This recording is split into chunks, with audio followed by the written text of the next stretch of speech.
So why don't we start with my director? Hopefully the camera moves to you. Hello, everyone. It didn't, but I am Dr. Davis. There we go.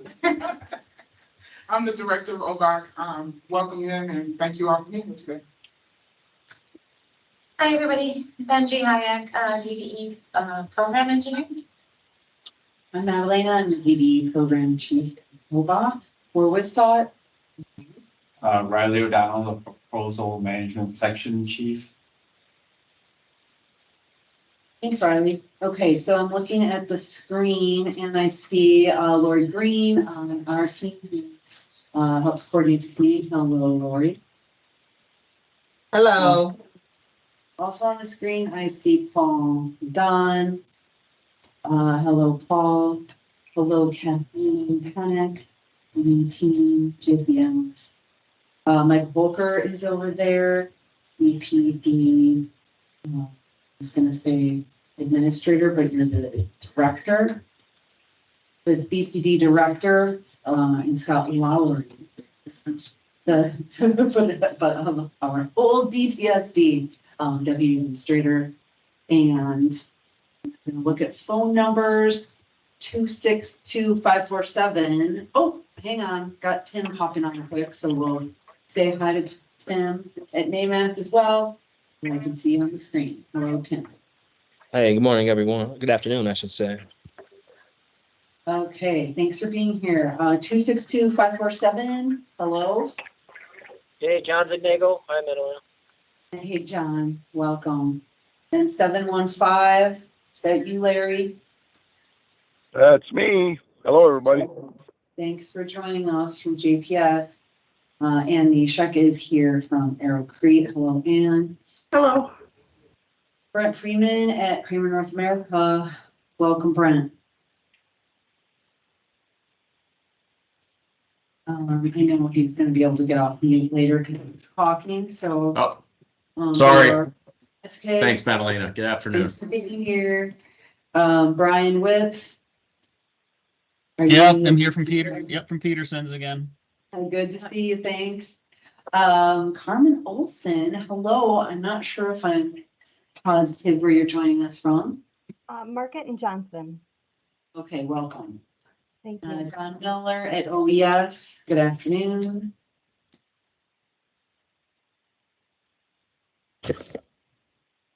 Okay, good effort there. Elaine Ogilvy at Matthew. Hello, Elaine. Hi, everyone. Let's say we didn't. Joe Davis. Hello at CBG. Good afternoon. Jeremy Kloss is here with Wistot. I saw him on the screen for a second. He will come back later.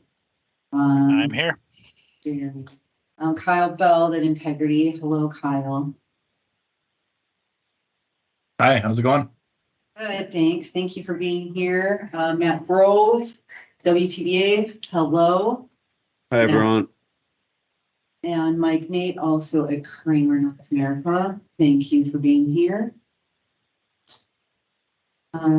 So Paul Riley, Patty Schleicher, at RG Houston. Hello, thanks for joining us. And Sarah, also at Integrity. Hello, Sarah. Hello, good afternoon, everyone. Shannon at Lunda. Hi, Shannon. Hi, guys. And Ben Thompson, who might have time to run down here if he's here in the building. Hi, Ben. Alternative contracting engineer for us. Thanks for being here. And Natalia Vega, also on my team. Hello, Natalia. And Alex, hey, you're here from DOA and the MBE, WBE, and SVB? DVB. Afternoon, everybody. Good afternoon. Thanks for joining us. Okay, did I get everyone? Did anyone jump in while I was introducing or saying hello to everyone else? Brian Mitchell. Hello. Thanks for joining us from Michaels. I think we will be having Mary Filenza join us from FHWA, so we'll keep an eye out for her. And with that, I think we can move over to Riley, who can talk a little bit about the November letting, and we can add in if there's anything you need to add. Thanks, Riley.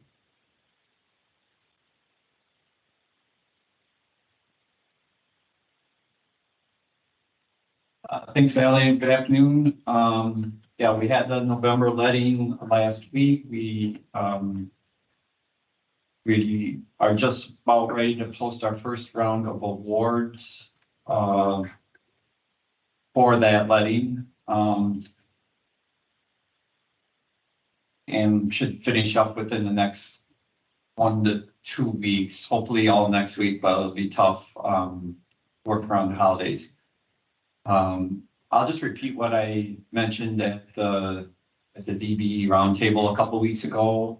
So the remainder of our fiscal year here, it's going to match the previous couple years in terms of number of projects and the amount of money that will be let. However, we are looking at a significant uptick, fiscal year 25 and 26, 20 to 30% at least. It's looking like, both in terms of the number of projects and the dollars being let. Okay, thanks for that update. And I might have missed it, if you had said that there were 31 projects with federal funds. So if you did, I missed it, sorry. November, 45, December has been. oh, Jan. but so sorry, you still Okay. gave the number though? Did you? No. Okay. Most they So that's what- yeah. I just had wanted to mention that that's where, we place the, goals, DB goals on projects with federal funds. So there were 45 in November, and, that's why you got a lot of work ahead of you to finish processing all of that. Okay, good. Thank you. Any questions for Riley about, letting or, upcoming lettings? Okay, seeing none. We can move over to Benji, who will share some attainment information on where we're at before we go final for federal fiscal year 2023. But we've got a pretty good idea where we're at right now, and can talk a little bit about the November letting as well as we open federal fiscal year 24. Yeah, I'm trying to share. It's not letting. Okay, here we go. There we go. Thanks, Madeline. And as Madeline said, these are sharing numbers. However, we are going to do our final totals, our final quantities, our final checks. So, excuse me, this is subject to change, but this is where ballpark-ish is where we're gonna be. So this DBE attainment report is through the September let, from October to September. Modifications are through the end of September, as well as our consultant figures are also through the end of September. We had almost $1.1 billion in Fed funds for both construction and consulting. Our DBE commitment for consulting came in at $24.6 million. Our DBE commitment for construction came in at $128,968,442. So our total consultants and construction committee dollar and participation was $153,614,302. And I do want to point out that of the $128.9 million, $91.7 million of that was seen at construction led, with $37.2 million in modifications after contract execution, which equates to our $128.9 million in participation. For our Fed funds, we had roughly $909 million in federal funding for the federal 23, 166, almost 167 million on our consultant side, for the total of almost $1.1 billion in federally funded projects. Again, as I said, these are subject to change once we do our final approvals and get ourselves prepared for FHWA reporting. But I did want to share with you the construction commitment bonds after contract execution. As you can see, I'm just going to focus here on the grand totals. There were 1,948 requested contract mods. 221 were reviewed, 248 processed, and 1,479 were approved, for a grand total of additions of 41,700,000 and reductions of 4.5 million. So our grand total for after contract modifications is 37,225,032.62. In federal fiscal year 2022, we topped out at 29.1 million. So really nice increase in our neutral participation after contract has been executed with those additions. So thank you. You guys are doing a great job. Keep it up. That is where we are sitting at the end of federal fiscal 23. Anyone have any questions on that? At the January meeting, then we will be able to share that final uniform report that gets filed December 1st. And correct me if I'm wrong, Madam, those numbers will include demographics. That's right. Yes. Yes, thank you. And did you want to share the? Yeah. So for the November let, as most of you know, we did not have a let in October that had any federal funding on it. So we had no DBE goals set for the month of October. So this is our first month for the federal fiscal year of 24. We did have 45 projects. We had 2 GFEs, which I'm sure Kathleen will get into a little more detail on that. But because of that, we do not have all the numbers in, but for what we do have, we have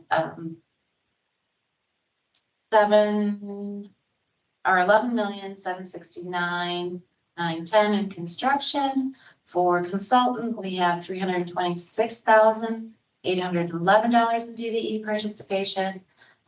So we have a total of just over $12 million in participation for October and November for consulting and for DVE, or I'm sorry, DVE on contracting side. So we're sitting right now at 7.29%. So that's that's pretty good, especially for having 1 month of letting big projects. And we seem to be on the same track and the same trajectory as we were about this time last year. Right. So you may recall our overall goal that we are in now is 12.42%. And so it went up the 0.01, but because of the influx of dollars, it's quite significant in the amount of additional DBE participation that will be. And based on our previous year's neutral participation, or the participation where we're not setting the goal, so all of this after contract execution, anything that may happen in consulting where there are goals set, that piece ended up at now 5.42 in our overall. So what we could expect to be assigning is in the 7 to 8% range.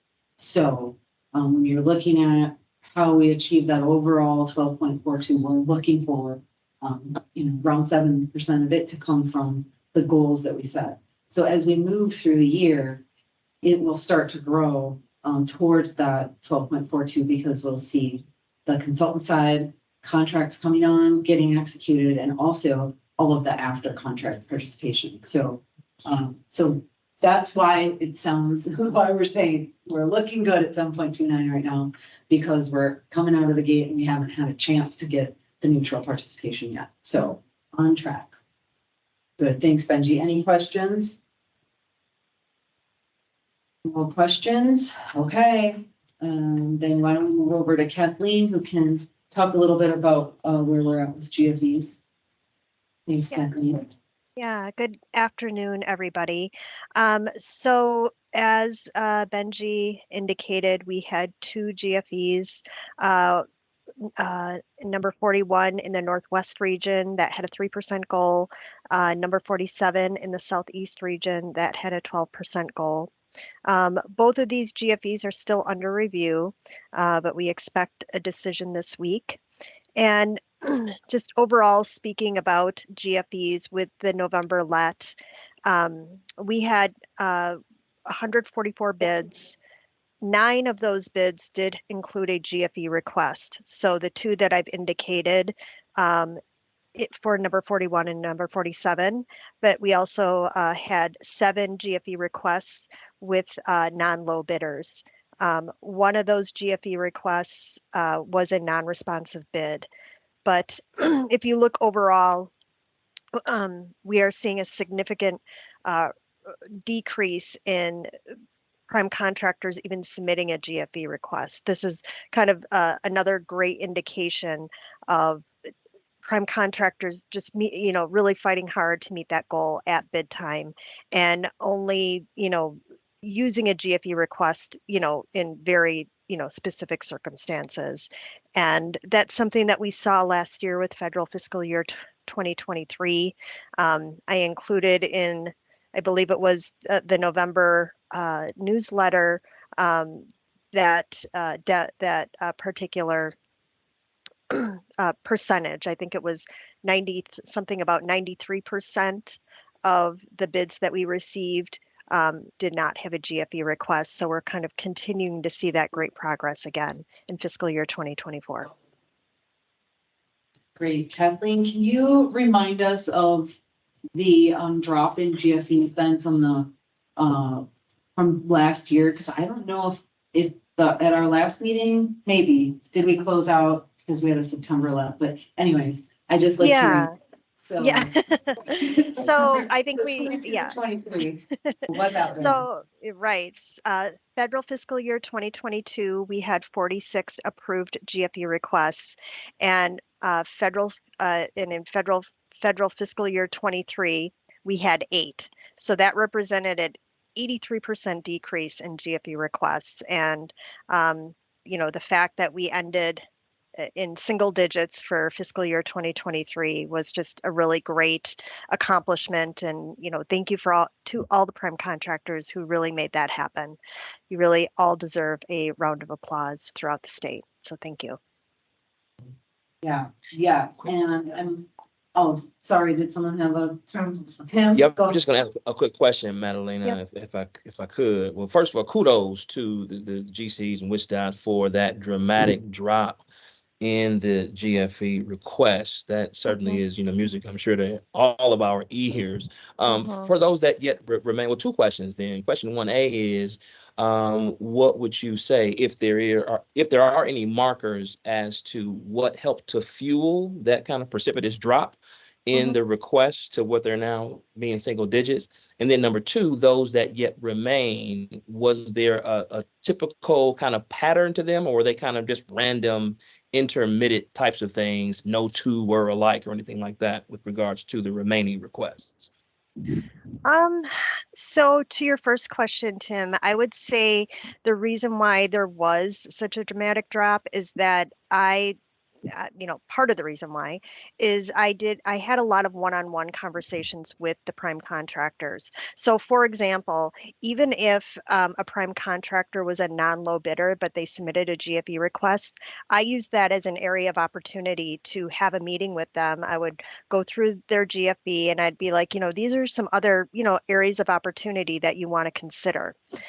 So we really kind of talked through that. And I think, if I, in the time that I've been involved, I've had probably close to 35 to 40, one-on-ones. And those were, it wasn't a quick one. I mean, this was kind of like a deep dive. We're going to see what you've been doing. What are the things that you can do better? I really tried to focus on, kind of the basics first. One of my big things that I saw coming in was the solicitation letter. I wanted everybody to be able to update that, to highlight their DBE successes in their solicitation letter, and really create a different narrative within your particular company. I completely recognize throughout the state that all prime contractors are different. They all bring something different to the table, if you will, depending on the type of company they are. We have some smaller prime contractors, we have some larger prime contractors, but I wanted everybody to at least get to like some sort of baseline, because when I came into the program, it was a little bit all over the place. And I wanted the prime contractors also to have some really practical tools on how to achieve that baseline. So I was, I felt very, kind of purposeful in my approach of how I tried to, have these conversations. So I think that was a big thing to like, for everybody to like kind of like reset what they were doing, just outreach and solicitation wise. And then also, to also give them the tools to do that. I created a GFE toolkit. There is an appendix to it that has some pretty specific examples of what we're looking for. So I tried to create some structure around, what is a GFE request? And, kind of the messaging behind it was, if you are doing all of these things, you should be achieving, the goal more often than not. This is no longer a check the box activity. This is, like there's some purpose and strategy behind it. Excellent, excellent. Well, thank you for going that extra mile. It's proven to have been very, very effective. And for those that remain, any kind of rhyme and reason to those, or they're still kind of just at I random, guess, intermittent? yeah, I mean, for example, trying to think, I actually would, if you don't mind, I'd like to think about that a little bit more, because I actually think that is actually a really good question for me to kind of like, see if I see any kind of through lines. But I mean, there will always be the GFE option. I mean, that's not going to go away. And so, I can't say the goal is always going to be zero, as much as we'd like to have that. There always are going to be situations where a GFE request, happens. What was more important to, I think, both Madalena and I, is that we kind of reset the mindset and the narrative of like why you're actually doing a GFE. You've tried, you've tried everything you could to meet that goal. And, for whatever reason, it still didn't happen. So that was like, for me, a really important, point to get across to the prime contractors. Yeah, that's great. Well, kudos to you all. Job well done. Thank you. Thank you. Thank you. And I think adding on to all of those types of initiatives too, was really working with the prime contractor community and our DBEs to find out what was working and what wasn't working, and what we could do to be a support structure as well.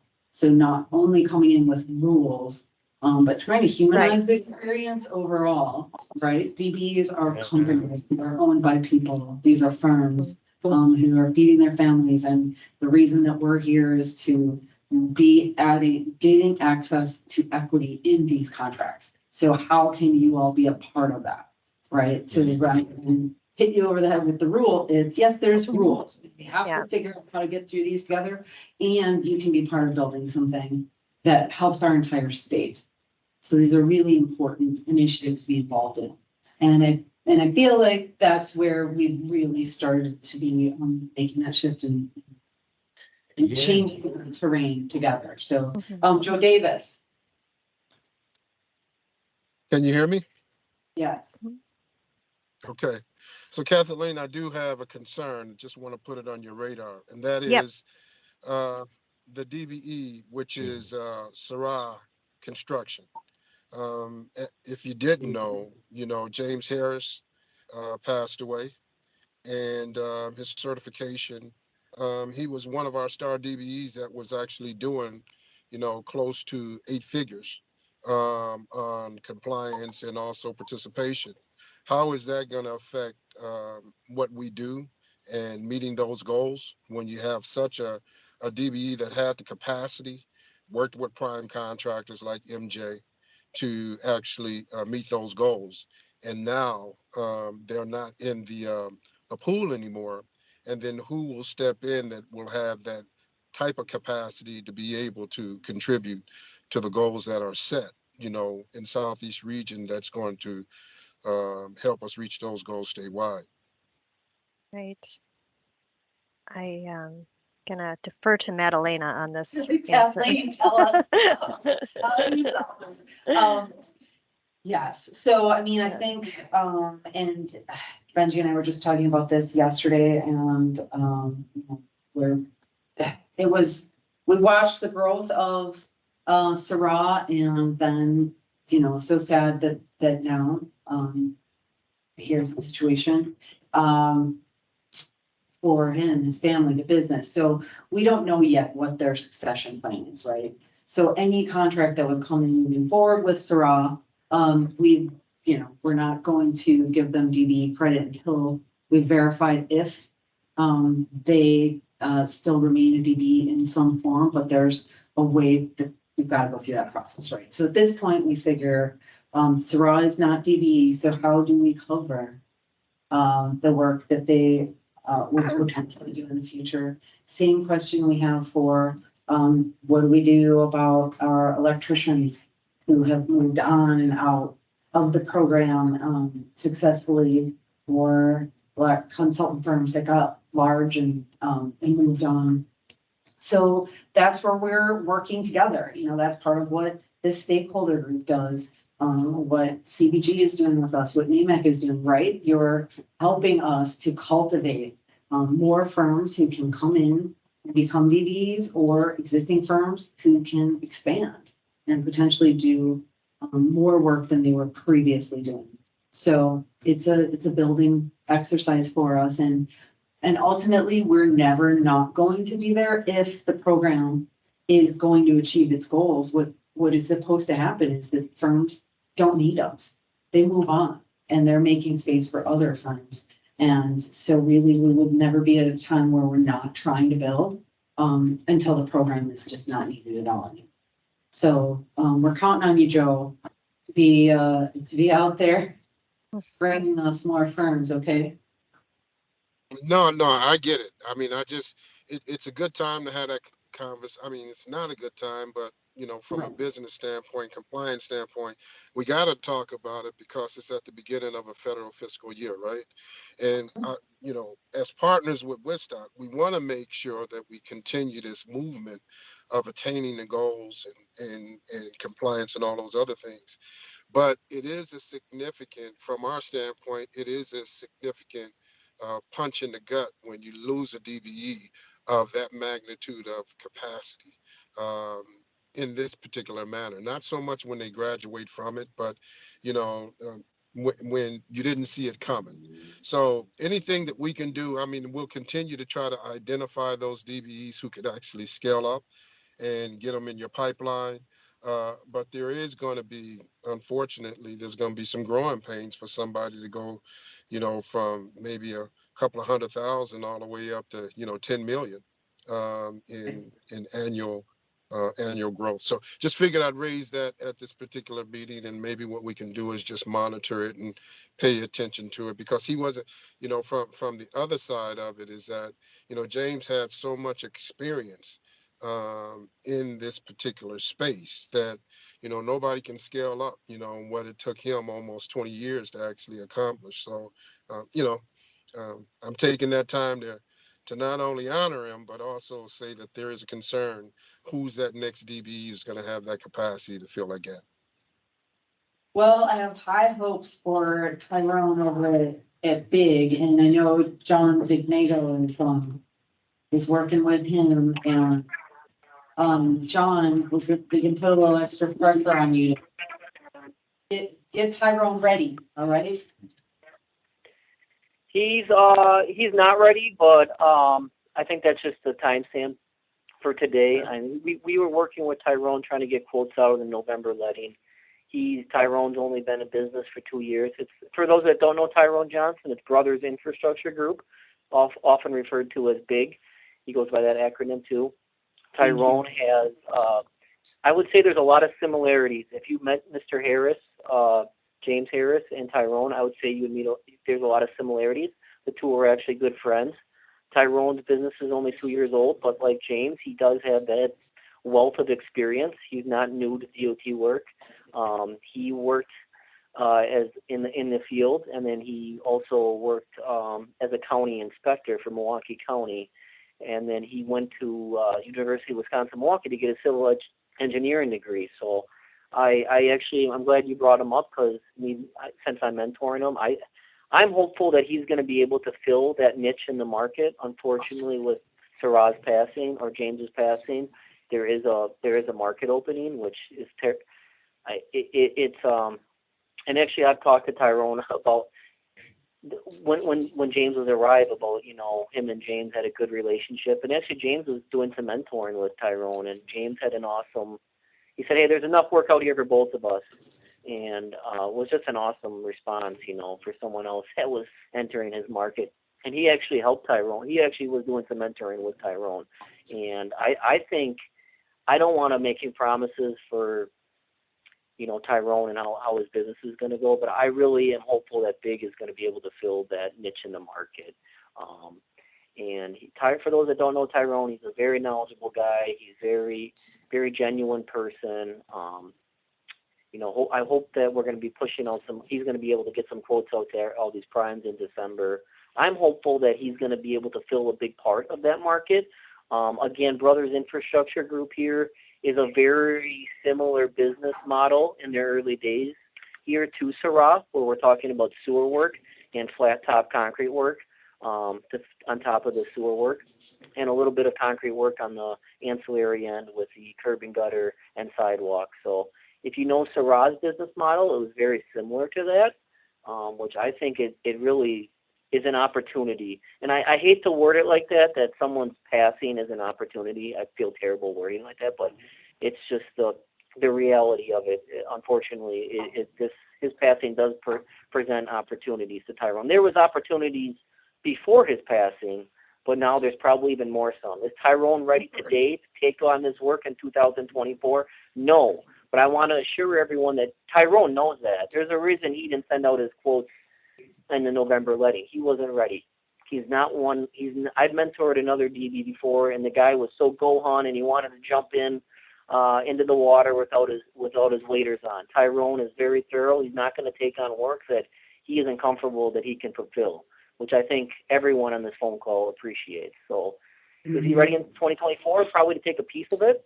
I think he's going to, the person he is and what I've got to know, I think he's going to grow and fill a large part of that. It might take a few years. Maybe I'm being overly hopeful, polling for him, but I'm glad you guys mentioned the name, because I really truly believe that Big is going to be a nice sized player for the DOT program and to the DB program as well. Thank you, John. I appreciate that you shared more background on Big and Tyrone's company as well. And shared a little bit more about James. So yeah, so thank you. And you know, anyone on the phone who's mentoring or a protege, and you want to share more information about what you're doing, if I haven't excuse me, specifically asked you, you're always welcome to, and this is a great forum to do that in. Okay, so any questions there, GFE, or anything else we talked about just now before we move along and not seeing hands? Did you say, I'm sorry, Madalena, it's John again. Did you say Sarah is no longer a DBE because of his passing? Did I hear that correctly? Well, if they were coming to a contract moving forward now, so say the letting, we'd have to look and see at what point, but yeah, it changes, but a contract that's in place is in place for DB. Same with right, and if his daughter, who I heard is trying to step in and take over the company, she can always she can apply for recertification, correct? Yeah, she should talk to John Franklin. Okay. Yeah. Okay. Yeah, we'll make sure that right. that conversation. If I talk to happens. her or any of her guys, I will make sure to point her that way in case she didn't know that already. Thank you. Thank you, John. Okay, so Kathleen, I want to come back to you just because I think it'd be nice for you to do a little introduction into our next section here, since this grew out of an idea that you have. Are we ready now? Yes, ready. Oh, okay. So I would like to introduce James Peterson and Sons, prime contractor. And I believe Brian from James Peterson is here, and Larry is here as well. I'm hopeful that some DBs are also joining. But a couple months ago, we started call it a regular feature with the bid letting update newsletter, and it's the Prime Contractor Project Spotlight. And we asked for volunteers from the prime contractor community to, write up a one-page article on a project that they've recently finished where they had great DB participation or a great DB story to tell. So I'm really excited that we had some immediate interest. We started with, I believe, Hoffman, who kind of started us off with this new feature, and we're following up now with James Peterson, who will give a brief presentation on the project overall, and also, the DB participation that accompanied this project. So this has just been a really great, feature to have, and we're, really excited. We have some more prime contractors that will be highlighted as well in the future months. So with that, I will introduce James Peterson and Sons, and I believe Brian will be speaking. Yeah, this is Brian from James Peterson Sons. So let me just pull things up here for us. All right. So the project we're going to highlight today is the State Highway 29 project, which runs in Marathon County in the North Central region. And it's if you're familiar with the north central part of the state, it's kind of just straight west of Wausau, maybe 10-15 miles. And the project limits were about 8 to 9 miles long. And so just to give you a brief overview, the DB goal for the project was 4%, and we were able to exceed that commitment or goal with a 7% commitment. I did extend, of course, an invitation to all the DB subcontractors and suppliers. Of course, I think with the holiday week, it was difficult for them to participate. So they did send some words, and we'll show that in the slides here later on. And so it was the project consisted of a reconstruct of about 5.5 miles of the approximately 8 mile long stretch. And then the other 2.5 miles was slated to be a kind of a pavement repair.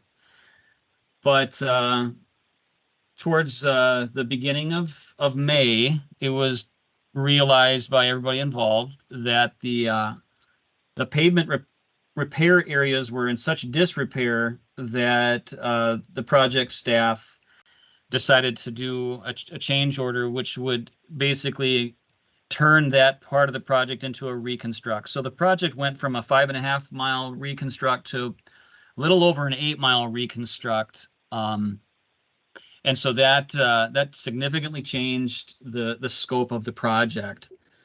Just to give you an idea, so this is a rural area of the state of Wisconsin. And so it was just 8 miles of an eastbound lane here on 29, which was a concrete pavement, and then it was replaced with a concrete pavement.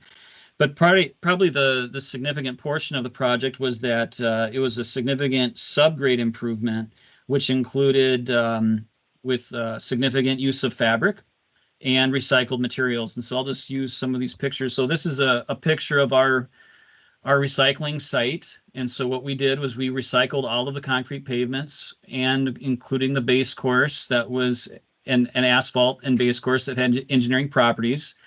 And so we used this to produce both the select crushed material out of the concrete, and then also the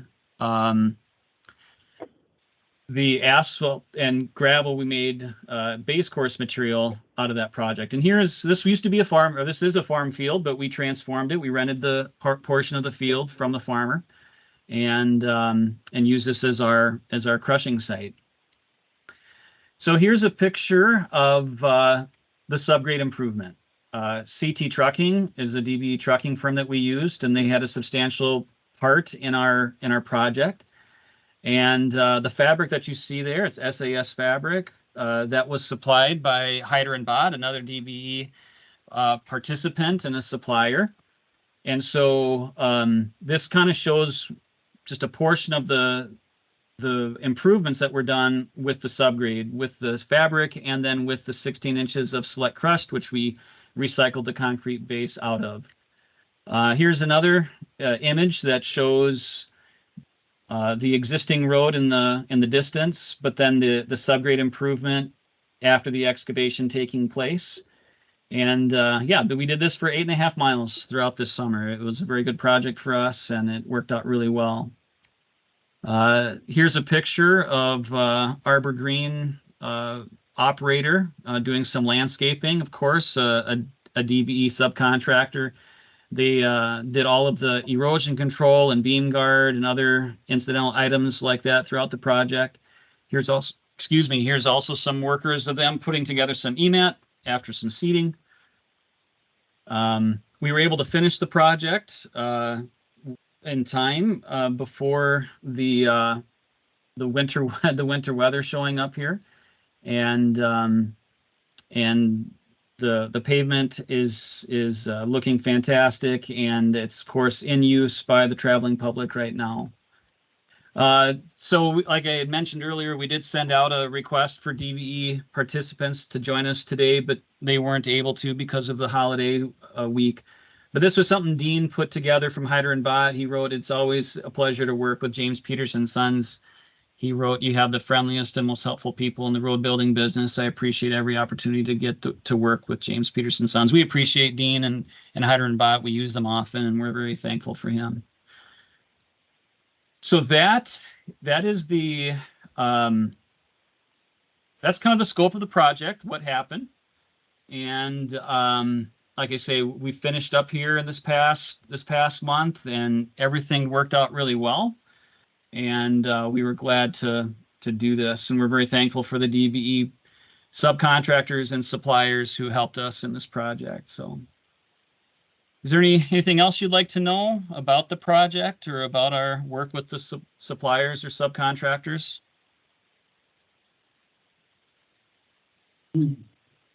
You know, I'm always looking for ways, and thank you for presenting that. I think it helps our meetings, our stakeholder meetings, to see real projects. And when we talk about wanting to have DBE engagement, you know, what does that actually look like when we see it out there? I'm wondering, sort of following up on the conversation that Kathleen and Tim and I were having, if there were any specific changes or things that you knew that that James Peterson Sons had put into place that sort of shifted how you were looking at working with DBEs and looking at meeting the goals, and sort of just what it meant overall to be more inclusive.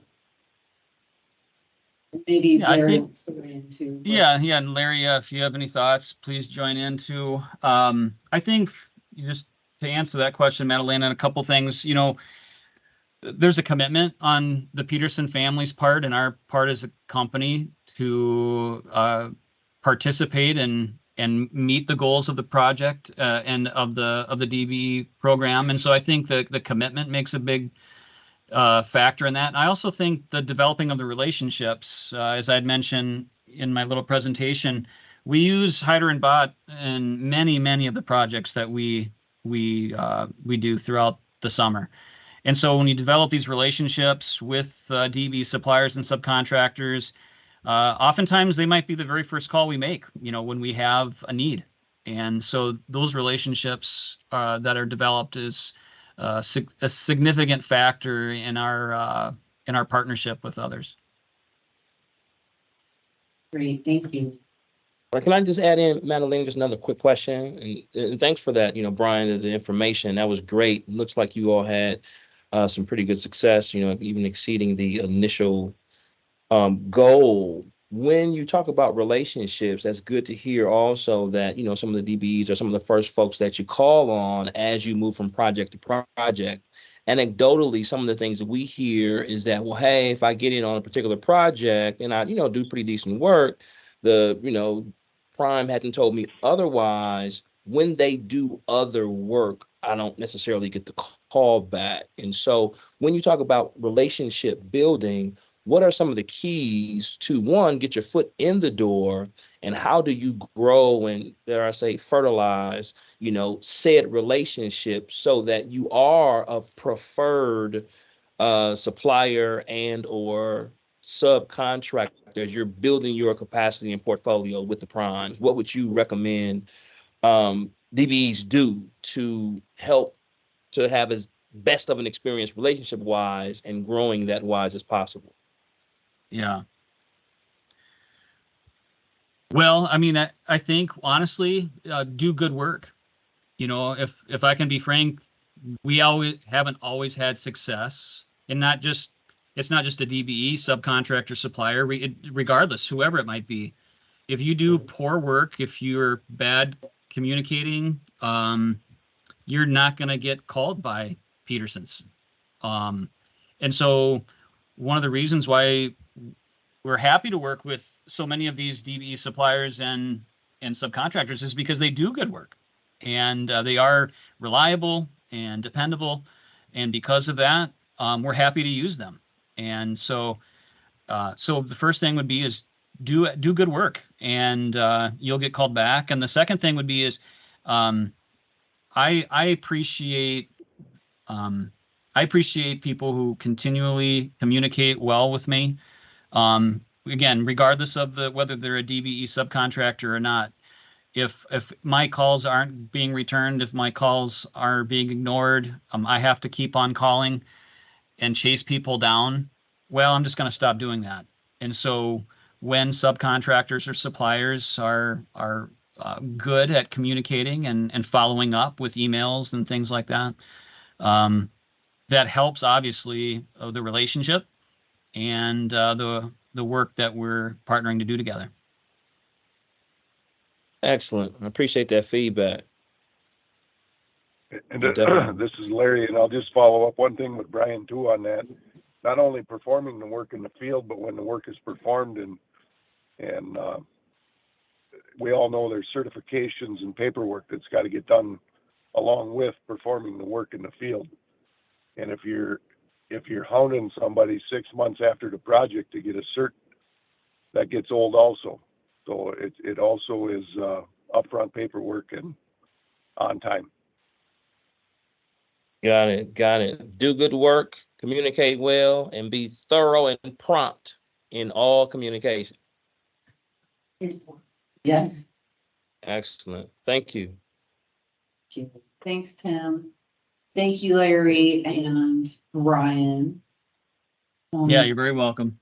We appreciate it. I am not seeing any hands, but if somebody has a question, you can always drop it in the chat. And thank you, for being in the spotlight. And we will now ask Brent at K&A to step into the spotlight. As you all know, I attempted multiple times to go visit the Lone Rock Bridges design build project. I actually did get there last month, right, Brent? Was Yeah. there? Absolutely. Such a great experience. I haven't been onto a project site like that, and so I will let Brent talk about that project. But it's one of our first design build, and our design build engineers are here too. So if we have questions afterwards, if there's any input that they want to give to us. But this is a project that was new to WSDOT, and we did have DB goals. And K&A did a lot of work to come up with that DB plan and put it into action. And it was fairly, in my opinion, quick turnaround. And there are bridges there at least to some extent. So I'm guessing you have some imagery of that you can share with us, Brent, but I will turn it over to you now and Sure. look forward to you sharing a bit of Yeah, this. absolutely. Definitely got some pictures for everyone to see here. So I'll walk through kind of just the history of how this project, when it started and where we're at now. Also, Brian and Larry, good job on your guys' presentation, and congratulations on a successful project as well. So that's great to see for everyone. So yeah, the Lone Rock Design Build project, as Madalena said, is it's not the first design build project in the state, but it is one of the first under the new pilot program that we hope becomes a full-time program here in the near future. So this one started back in, well, actually, I'll get to that. Give me a second here. First of all, just our team. So Kramer, we're the lead contractor for the design build team. We do have Hoffman Construction as well as an exclusive grading contractor on our team. We hooked up with them right away at the start. And then our designers, our SRF Consulting Group is our lead designer. Major Bridge designer is EXP. And American Engineering Testing is our geotechnical engineer and also our environmental consultant on the project. And then as well, we had KL Engineering, who at the time of the project when we got started was still a DBE firm. They provided all of our design survey, working under SRF. And then Revelation PR is our public information coordinator, which is a little bit new for contractors. They are working for us, but they work very closely with the communications groups, mainly out of the La Crosse office for WISTOP for all of our public outreach and communications and things like that. And then on the DOT side, HNTB is the lead project engineer, and they're supported by Oneida Engineering Solutions out there on the project. So those are a couple of pictures of the existing bridges, which in about 2 years will not be there anymore.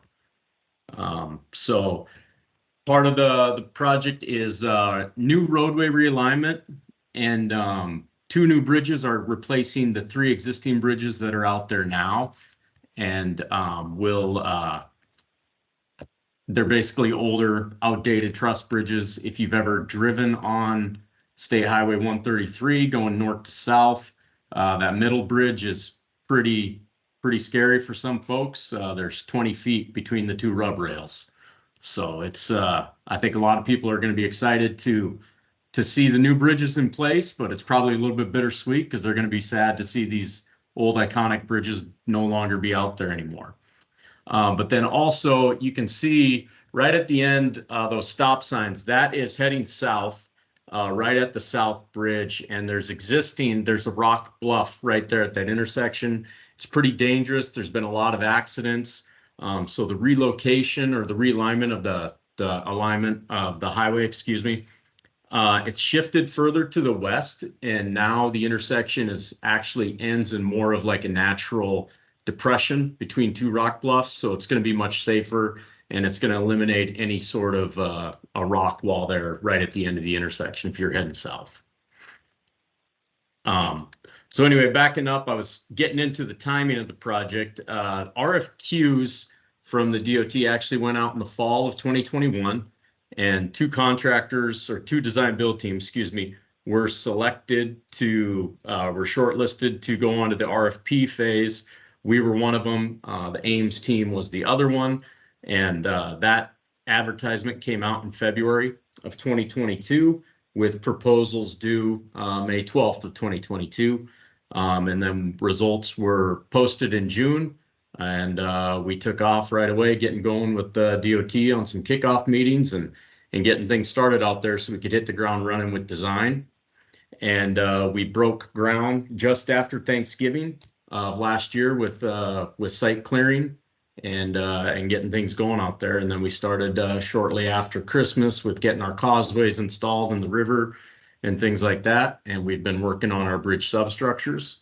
mainly at the North Bridge ever since. And also this past summer, the major portion of work along State Highway 133, which is the highway that runs east to west at the southern end of the project. The bulk of that work was just completed and open to traffic last Friday. We finished about 2 weeks ahead of schedule on that. There were some design changes and things we had to work through, added a little bit of extra time for us, but you know, for the contractual time, we were still open early and open ahead of Thanksgiving, which I think everyone was pretty pleased with. So that closure started in mid-July, by the way. So from there, we're going to continue to work on our bridge substructures over the winter and new roadway work on Long Island. The fill work, we'll finish that up next spring and get traffic open on the new alignment by the fall of next year. And then from there, we'll start taking out the old roadway core and the existing bridges. It's not just a matter of removing the old bridges as well. What's going to happen out there for the old roadway cores, we'll take out a lot of that fill that's out there, and we'll create like more of a natural wetland area to try to restore the environment to what it looks like now. More about the schedule, just kind of narratives, kind of went through that already, so I'm gonna skip through.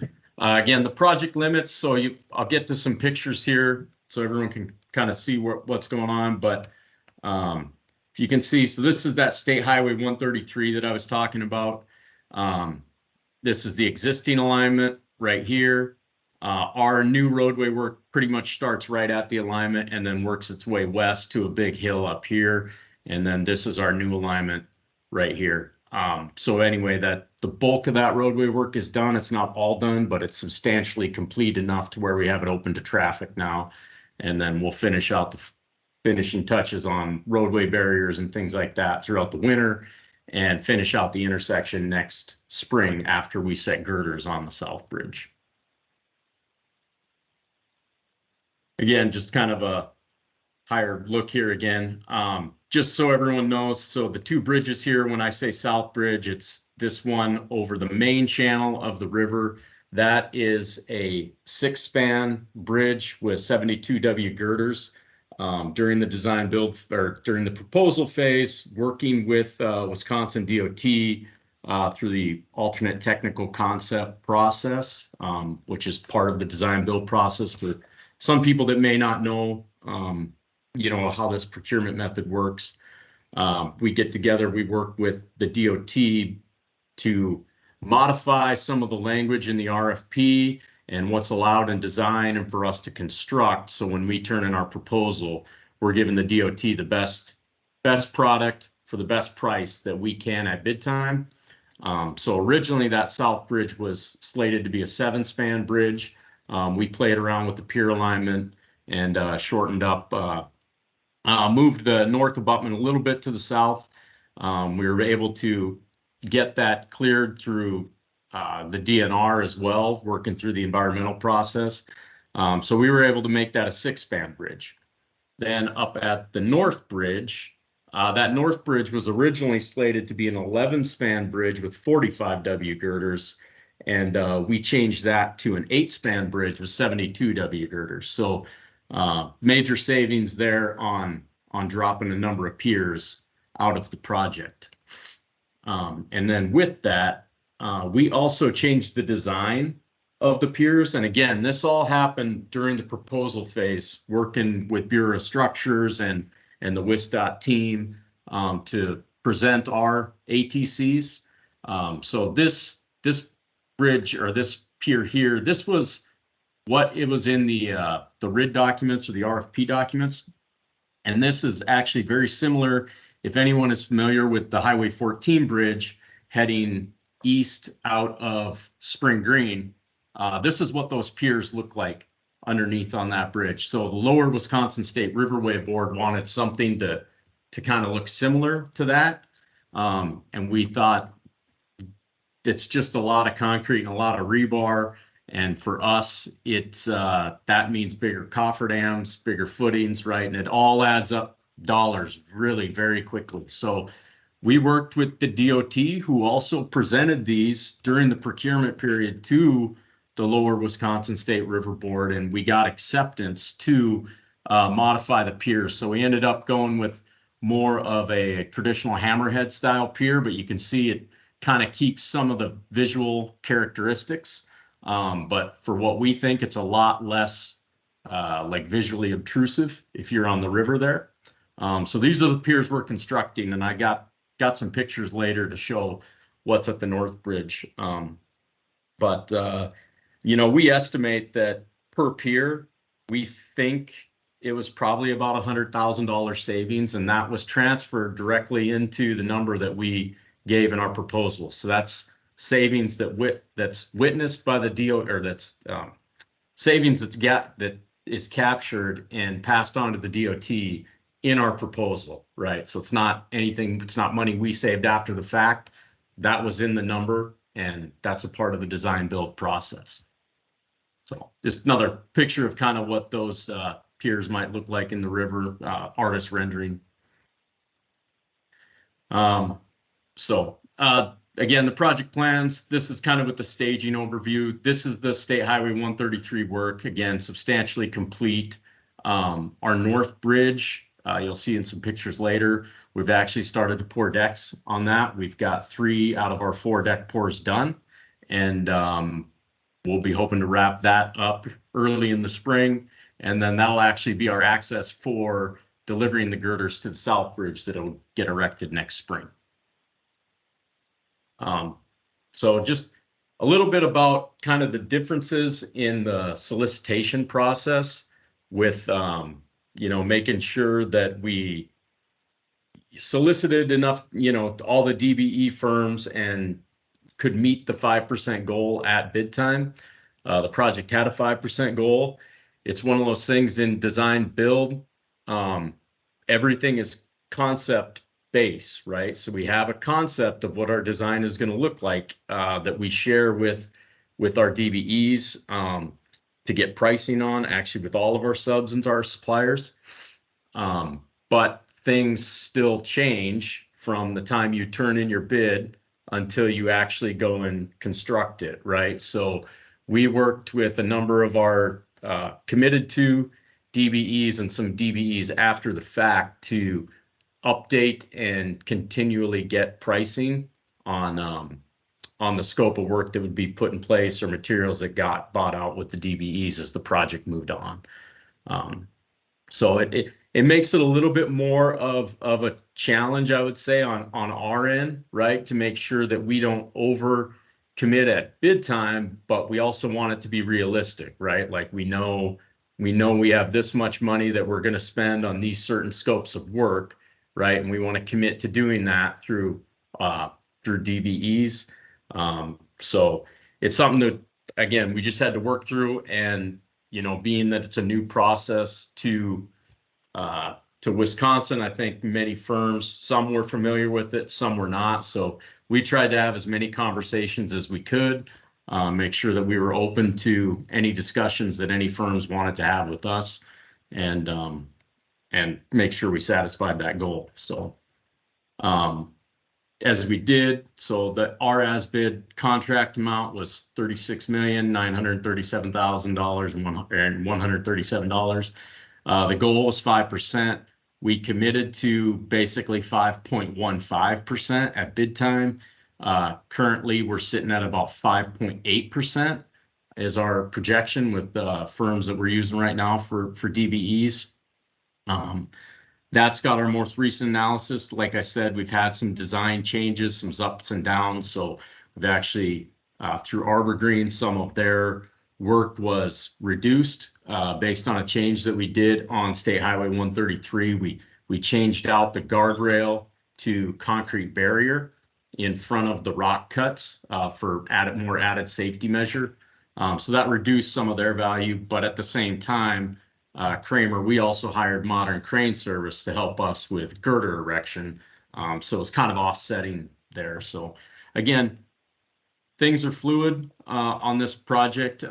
They're a little bit pretty much more dialed in now that we're pretty much at 100% design across the board, and now we're just building bridges and road. So things get, more back to the normal process now, but it's still something that we monitor, and we provide a monthly update in our progress reports to the DOT each month. But currently the firms involved in the project are Arbor Green for erosion control, guardrail signage. We've got Aura Fabricators doing all of our expansion bearings, steel diaphragms, and the strip seal joints. All of our rebar was procured through Baseline Supply. Bullet Transit and Fishbach are providing trucking through Hoffman. We'll be using Concor for all of our saw cutting when we get to the bridge demo. And Jester Engineering has provided all of Kramer's concrete testing under our QMP. Hyder and Bott, again through Hoffman, they've supplied castings, underdrain, geotech fabrics. Like I said earlier, KL Engineering did all of our design survey. I know they're no longer a DBE now, but they were at time of bid. Modern Crane Service, again, hired them, like I said, to help us erect girders. And Mega is buying some epoxy pavement markings through materials through P3 Infrastructure, and Revelation LLC works through us, working with the DOT to provide all of our stakeholder public outreach. And WD3 and Associates, we bought all of our steel piling for the bridges through Larry and his team. So now kind of get into the project in pictures timeline here. So not a DBE firm, but just to show, we started work here just after Thanksgiving last year. That was Interstate Tree that got out there on site and did all of our tree clearing for us. Just after they got cleared, we got Arbor Green out there installing silt fence. Again, they've provided all of our erosion control on the project, doing a heck of a job as always. And this is kind of showing our access that I talked about, working through getting access into the river. So this is the North Bridge. This is that real spindly, narrow truss bridge, the middle truss bridge we call it. So the North Bridge takes its place, and this pony truss right here, you can't see. This North Bridge goes all the way up here. So again, these two bridges get replaced by one basically 1,000-foot long bridge on the north end. And then down at the south end, this is our causeway and access across the main channel of the river, where that second bridge will be replacing the existing 3-span truss that's to the east. And then you got roadway fill there through on Long Island. So we worked again after tree clearing to get our access in through the winter and spring of last year. And we were gearing up, getting ready to go punch out a lot of work. And we had already started pretty substantially on our cofferdams and piers at the north end. But then we've got last April, I don't know if anyone remembers, but the river came up. We thought it might stay up for about a week, and it ended up staying up for a month. So we pretty much lost all of April on the project last year doing work, but we did get back on track in May. And right now it hasn't affected our overall schedule. We're still in good shape. What it did do was push back that State Highway 133 closure work. We were actually supposed to start that right after Memorial Day, and we did not start it till mid-July, but we just finished up here before Thanksgiving. So here's us working in one of our cofferdams here, all that rebar supplied by Baseline Supply. That's footing and column rebar at, I think that's Pier 6. Column rebar at Pier 4, again, supplied by Baseline Supply. So there's some of our cap rebar in a frame. We pre-tie the cages, and then we hoist them and set them into our cap forms rather than tying them in place. But once again, all rebar on the project, we got that all through Dorrance over there at Baseline Supply.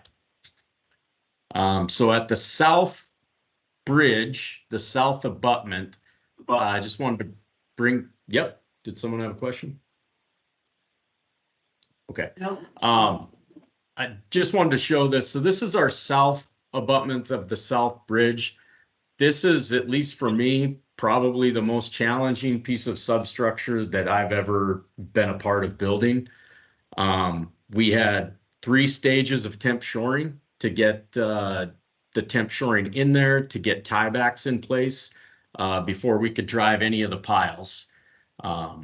So it was pretty challenging. And then the permanent structure is actually tied back to a deadman system, which is a row of sheet pile that's buried underneath State Highway 133 and is now paved over. So you'll never see it, but very challenging piece of substructure to build.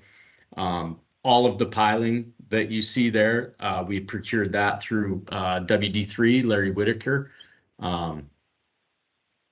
So just another shot of that, kind of for context. You can see this is one of our foremen. He's probably about 5'10", and the top of that abutment is going to be all the way up here. So it's very tall. And from start to finish for this work, by the time we started putting sheeting in there for shoring, to when we were substantially complete with tensioning our tie rods on the face of the abutment, that took 5 months. So it was quite a long process, and a lot of time and effort that went into it. More piling. This is piling at the North Bridge. Just kind of wanted to show, I mean, I don't know if many people want to look at pictures of metal sticking out of the ground, but the fact is we procured it all through Larry at WD3, so that's why you're getting a picture of it. And there's Larry himself with our construction manager, Jake Gregerson. So this was last, I think, May. Construction Business Group came out, took a picture with Larry. This is when we had some piling delivered that day, so it was kind of cool. They came out there, and I think they did a post on LinkedIn, which is where I stole this picture from, but thought it was kind of cool. Get Larry out there on the project, and Jake was there. So they've done a great job for us, you know, scheduling things like that when we need material, and you know, we've been working really well with them. Brian and Larry talked about communication. Larry Whitaker, he's great at it. He follows up with you, and we have not had to sit and wait for any pieces of material supplied by Baseline or WD3. So it's been pretty good. Here's a shot of that abutment. That's the rebar cage in the body of the abutment.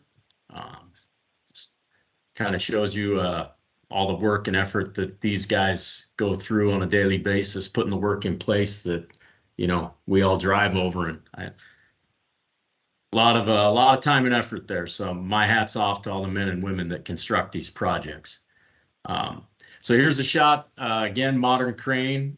We hired them to help us set, they didn't set all the girders. We basically needed them with a hydro crane at the 2 end spans, so span 1 and 8, up here at the North Bridge to get these beams installed. They're pretty hefty beams, 72Ws. Those things weigh about 1,050 pounds a foot. So pretty hefty beams. Here's them helping us to set the span 8 at the north end.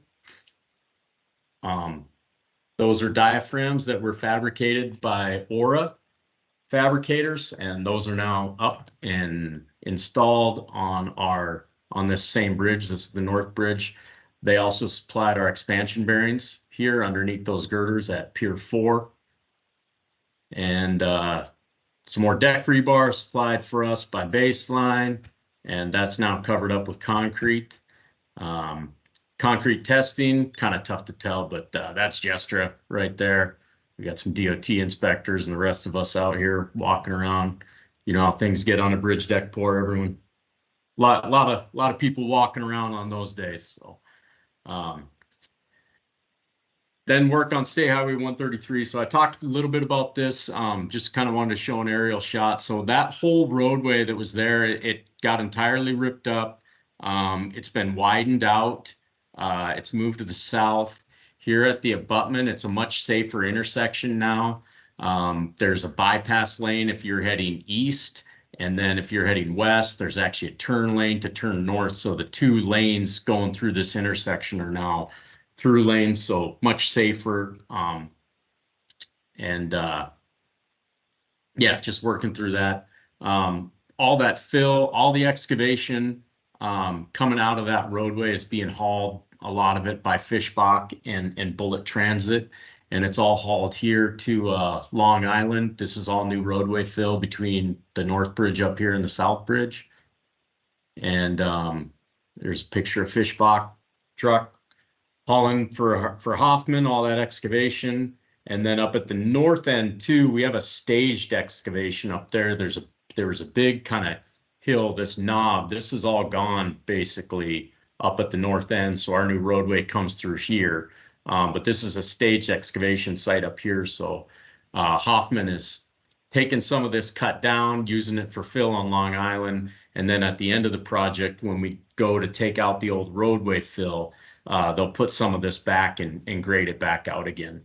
But again, Fishbach hauling, and that's a Bullet Transit truck there hauling for them as well. And then finishing up the work on Highway 133, we got Arbor Green installing all of our guardrail and our signage as well on the project. And then there they are again. The paving was done by Gasser. I think Fishbach ended up hauling a little bit for them as well. Just need to get updates from them on that to make sure I'm accurate in that statement.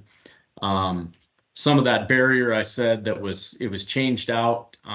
So this is just for added safety measures in front of these rock cuts, because there's going to be rock fall and things. So the reason for changing it was to just basically when rock falls, it'll stay behind the barrier in the ditch and allow for clean out and keep it off the roadway. So the barrier was actually installed by Augeli, but we did reach out to Aerocrete and also Syrah. Aerocrete was just, they're pretty interested, talked to Gilly about it, but just wasn't a good time of year for them to meet our schedule. Otherwise, possibly we could have made something happen there with those guys. But here we are ready to open it on Thursday afternoon. Pavement markings by Mega.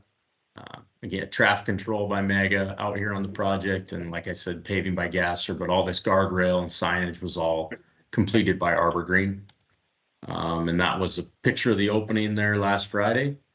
And so here we are there again, aerial, just kind of what's finished out there. So this is temporary striping again. Like I said, we've got to finish up our intersection here, and we can't do that until the beams are set and that bridge is poured out. So that'll happen next spring, summer, and then we'll restripe everything out here and have it completely done. And then once that is open to traffic, this part of the intersection gets redone as well when we go to take out these old bridges. And then here we are today. So actually this has been poured further up here. We've got one more deck pour to do on the North Bridge. Hopefully weather will cooperate and we can get that in before Christmas. So hopefully it'll warm up one more day here between Thanksgiving and Christmas. Otherwise we'll have to wait to get that in the spring of next year. And then we'll finish out all the roadway work and the bridge at the south. This is what we've got installed at the South Bridge to date. This is Pier 4.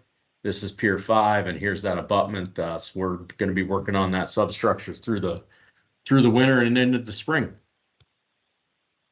And that's what I got for an update for Lone Rock. So does anyone have any questions or comments?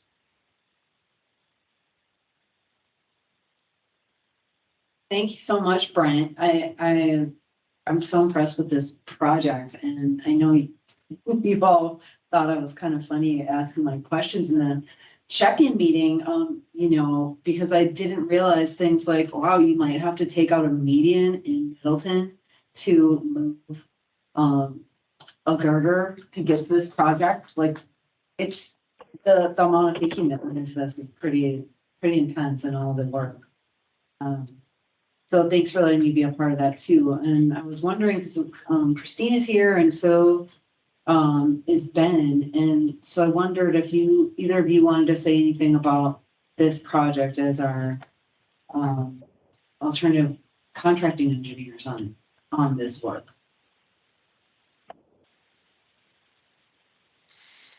Yeah, I can say a couple words.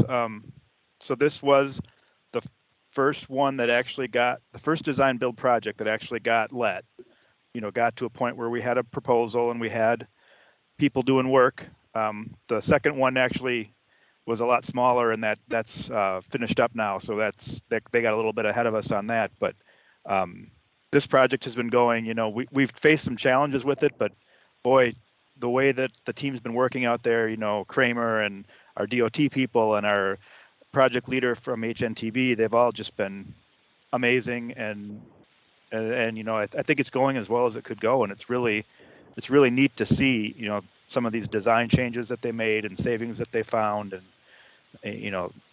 the things that we want to have from design build. So I guess I just have applause from here. Thanks, Ben.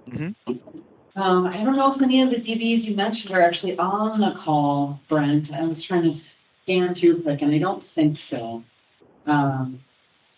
But we always want to hear from DBs about their experience too. Assure them this is a meeting where we don't want to just come together to talk about DBEs, but to talk with DBEs. I heard you say that you had reached out to Aerocrete, right, on those walls when when they got extended from the guardrail into those short walls. Is that what you had said? Yeah, I did. I talked to Gilly over there. Like I said, it was a late change for us. It was something that we worked with the DOT on kind of late in the game, actually started in August. And at that point, Aerocrete probably didn't fit their schedule. Wrapping up probably a lot of work that they had to wrap up with all their projects here this fall. Right. Yeah, and Anne's on, and I know they're busy, but it would be great if Aerocrete came over into the southwest, a little farther over where Brent and I are. It would be nice, but we were super busy on the Zoo interchange and on I-43 at that time, so we weren't able to divert a crew over that way. Okay, well, there's an open invitation for you to come work in Southwest. All right, we'll note that. Okay, good. All right, I'm not seeing any hands. So I guess I will thank you, Brent, for putting that together and giving us an update. And as things progress, maybe we do another one. I don't know. Spring's probably too soon because you'll just start up again. But maybe at the end of the summer or some point in summer, you can give us another update. We can see where we're at again. Yeah, sure thing. We'll do, and I appreciate the opportunity to give everyone an update today. So thank you very much. Yes, thank you. Hey, Madalena? Yes. Can you just let Brent know that CBG is waiting for the check where he used that picture that we actually took of his project? Oh, sure. Yes. I'm sure that's noted. And actually, though, I probably have to thank Brent also because he said that they brought Larry to Wisconsin, Larry Whitaker, WD3, because of working with them on other projects, maybe in Minnesota, Brent? No, we worked with Larry down in Illinois on a project, and he just did an outstanding job for us. And we talked to him about, focusing up north. Told him there's plenty to do up here too. So yes. Okay, keep doing that because that also responds to Joe's earlier question: how do we keep building, and we all work together to do it. So thank you. Yep. And we still have another exciting area. I really love how this meeting is today. So thank you all. I hope you're loving it too. Jeremy Kloss is here, a partner of ours here in WSDOT, and he's going to share some information on an exciting program that's coming up for electric vehicle infrastructure training, charging stations. So I'll hand it over to you, Jeremy. Thanks for being here. Yes, absolutely. And thanks for giving me the opportunity to present our program that we're getting close to prepare for a program launch here. So with that, I'm going to go ahead and share my screen. You can just let me know when you guys see it. I can go ahead and dive into the presentation. Just 1 sec here. All right, is my screen up You guys can see it? Awesome. All right. So to start off, my name is Jeremy Kloss, and I am the Program and Policy Supervisor here with our somewhat newly created electric vehicle unit at the Wisconsin Department of Transportation's Division of Budget and Strategic Initiatives. So I'm just going to go right ahead and dive in. There we go. So before I actually dive into the actual program and what we're developing here at WisDOT, I just kind of want to give a really brief snapshot as to where the state of Wisconsin currently is at in terms of electric vehicle ownership and registration. Every single year, the Division of Motor Vehicles does a report of registration by fuel type, where they break down if a vehicle is powered by gasoline, hybrid, or purely electric. According to that report at the end of last year, we will be getting a new report at the end of this year.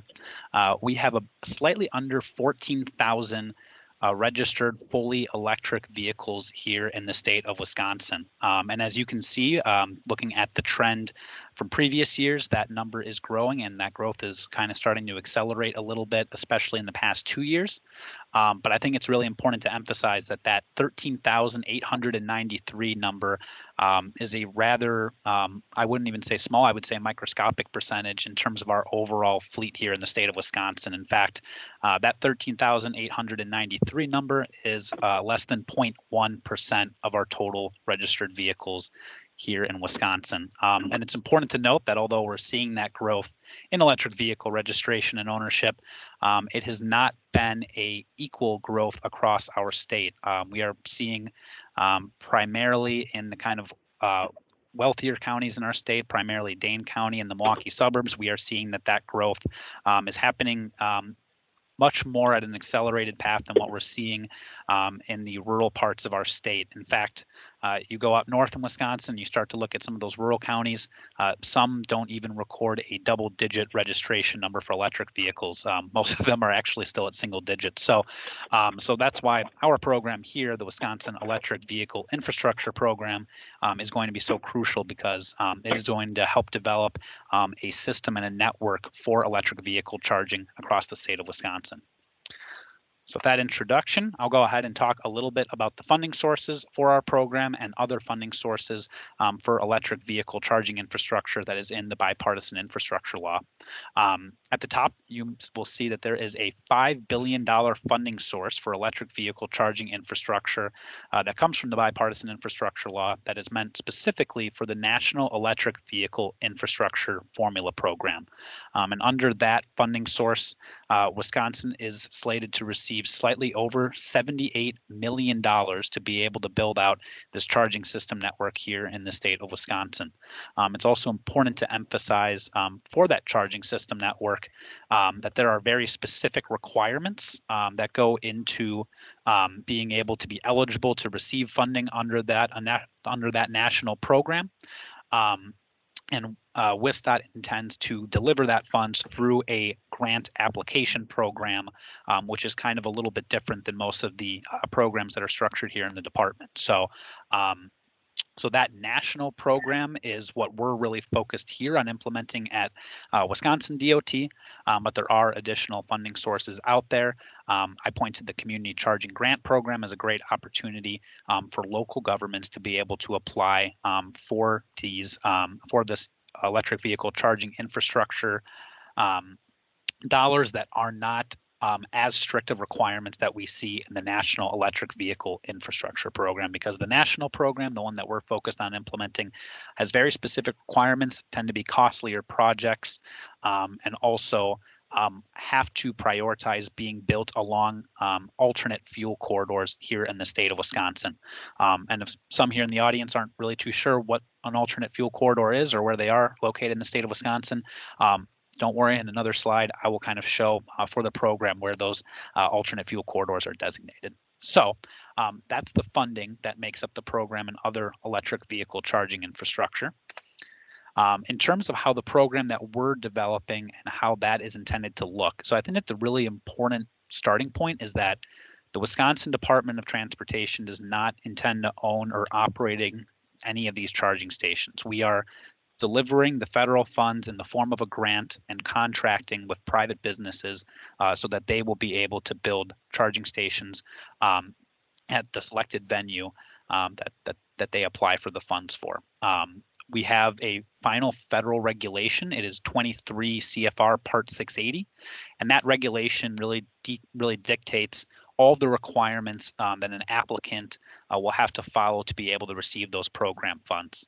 Something that is important to emphasize is that the way that the program is structured, it is an 80-20 match. So the federal government provides 80% of the funding for these projects, and the private business that will be selected for a project would be responsible for 20% of the costs associated with installing and maintaining those electric vehicle charging stations.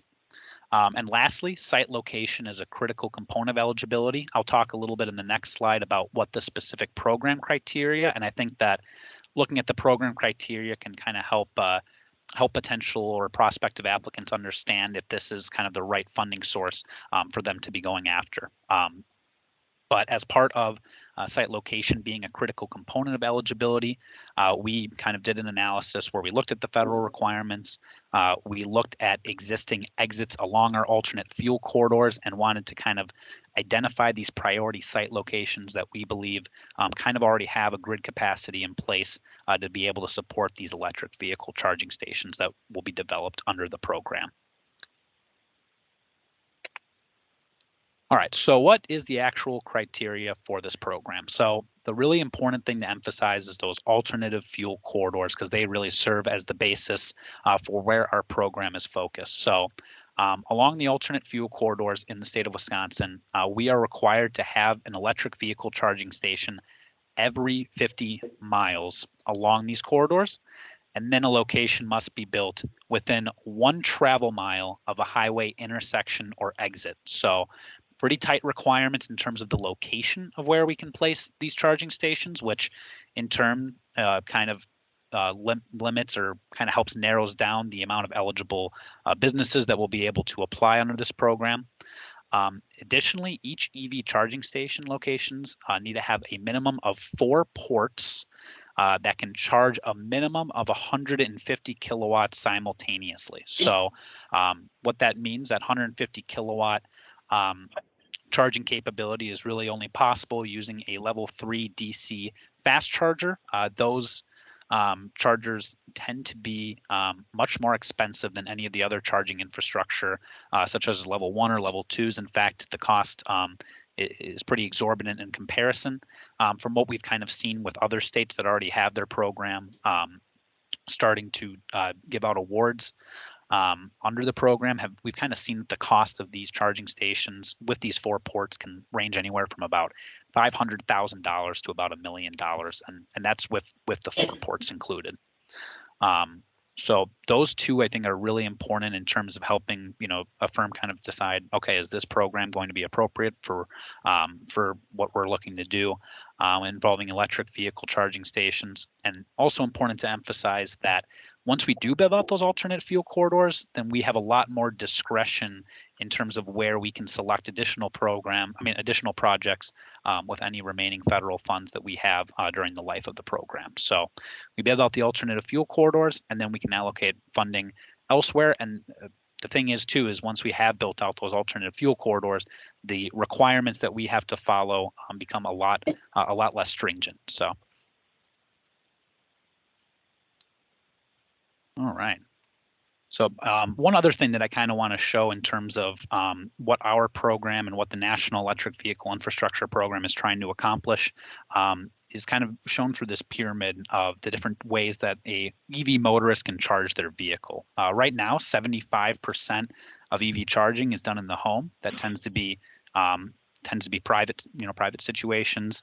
It's very time insensitive. Somebody can leave their car and can leave it charging for however long they want, in most cases at least. And the cost associated with that charging is very, very cheap. A level 1 charger is pretty much the same as using a pretty standard 120 volt outlet to do your charging. So, but as you can see here, the type of projects that our program is going to be really specifically focused on are a lot higher cost, and they're also time sensitive. We're trying to build charging stations that are primarily going to be used for motorists engaging in interstate and inner city travel.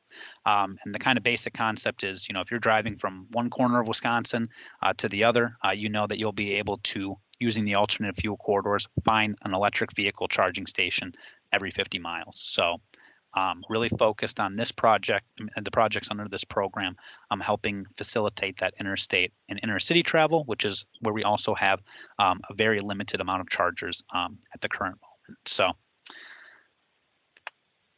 So where are the alternative fuel corridors that are designated for the program? As you can see here, we have quite an extensive network of alternative fuel corridors that we have designated for the program. With there being a slightly under 2,000 miles of alternative fuel corridors, we are going to see about 64 projects that are going to be completed just along the alternative fuel corridor. So not even talking about the discretionary funds that we can allocate afterwards. We have the opportunity to really build out this network first, and that's really important to be able to do so, because as you can see on this map, those yellow dots show a current publicly available charging station. And as you can see, they are especially concentrated in the Dane County and Milwaukee area of our state. The more north you go, you start to get to counties where there's not even a single publicly available charging station. So for us to have a kind of a little bit more of an equitable approach for our program, we designated US 8 and State Highway 29, which you can see both of these corridors up here. Very, very few publicly available charging at the moment, which we think has also been a reason why there hasn't been that same conversion in those areas to electric vehicles. Because if you know that you can't charge your car in a public location, you're going to be pretty limited and have not really as much range confidence that you're going to be able to get to your destination. So this is where the program is really going to be focused, is building along these alternative fuel corridors. And that is my presentation. There's a lot more that I could have talked about, but I wanted to be respectful of the group's time and keep it to about 10 minutes. So I highly encourage, if anybody is a little bit more interested in looking into this program and learning about, is this potentially, a program that, somebody can get involved with, we recommend that you go to our webpage here that has a lot of resources in terms of being able to see our plan, our interactive map. That interactive map shows all the locations that we've identified as priority locations for the program. And we designed it to be public facing for public comment. So we receive a lot of feedback from people that are interested in giving commentary on specific site locations. And of course, if anybody is ever interested in setting up a one-on-one meeting to get a little bit more information about the program, we recommend emailing our shared DOT electrification mailbox, where the email is listed right there. And I think the only other thing I really wanted to be able to mention is that what kind of makes our program a little unique is that there is not a DBE requirement for the program. That was a decision made by the U.S. Department of Transportation. So technically, none of the programs under the National Electric Vehicle Infrastructure have a DBE requirement, but we still wanted to do engagement with the community and kind of make aware of this opportunity. And that's all I have. Happy to answer any questions if anybody has them for me. Yeah, I have a quick question for you. Thanks so much for such a thorough presentation.